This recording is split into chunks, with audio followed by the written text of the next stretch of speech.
আসসালামু আলাইকুম সবাইকে। আমরা আজকে এইচএসসি যারা পরীক্ষা দিবা 2024 সালে, তোমাদের পরীক্ষার আর খুবই কম 1 মাস সামথিং সময় রয়েছে। তোমরা এই সময়টা কি করবে? অনেকে হতাশ হয়ে গেছো ভাইয়া, যেহেতু আমি অ্যাডমিশন নিয়ে বেশি কাজ করি, বাট তারপরে যেহেতু এইচএসসি অনেক ছোট ভাই বিরাদার রয়েছে, তাদের জন্য আজকে কিছু কথা বলবো যে কিভাবে তোমরা এই সর্বশেষ 1 মাস পড়বা, কিংবা আমরা কিভাবে পড়েছিলাম সেটা নিয়ে।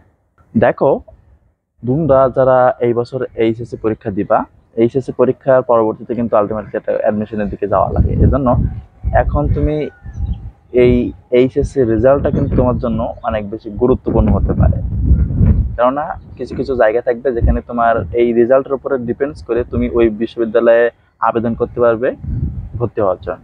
তাছাড়া এই রেজাল্টটা কিন্তু তোমার প্রাপ্ত নাম্বার সাথে ভর্তি যুদ্ধে অ্যাড হবে। সুতরাং এই এইচএসসি রেজাল্টটা কিন্তু অনেক বেশি একটা ফ্যাক্ট।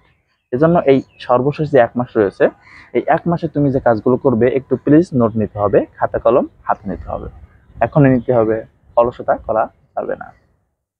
যে কথা বলছিলাম, তোমাকে এখন যে কাজগুলো হবে, নাম্বার ওয়ান, তোমার দুর্বলতা আইডেন্টিটি করা, যে কোন সাবজেক্ট এখনো তোমার কাছে ভীতির কারণ, যে এই সাবজেক্টের নাম শুনলে একটা ভীতি ভীতি কাজ করে।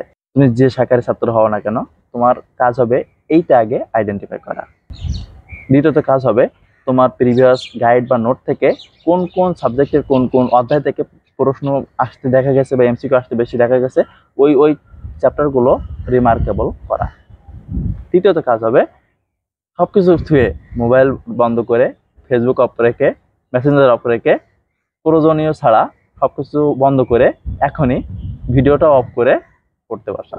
কেননা ভিডিও দেখে বা ফেসবুক চালিয়ে বা অন্য কিছু করে এই 1 মাস নষ্ট করলে সারা জীবনের জন্য পস্তাতে হবে। কেননা লাইফে এইচএসসি পরীক্ষা কিন্তু সাধারণত সবাই একবারই দিয়ে থাকে। সুতরাং সবকিছু ভুলে যাও, জাস্ট 3টা কাজ করো। এই 3টা কাজ করে সর্বোচ্চ পরিশ্রম করো, সর্বোচ্চ রেজাল্ট নিয়ে সর্বোচ্চ বিদ্যাপীঠে ভর্তি হও।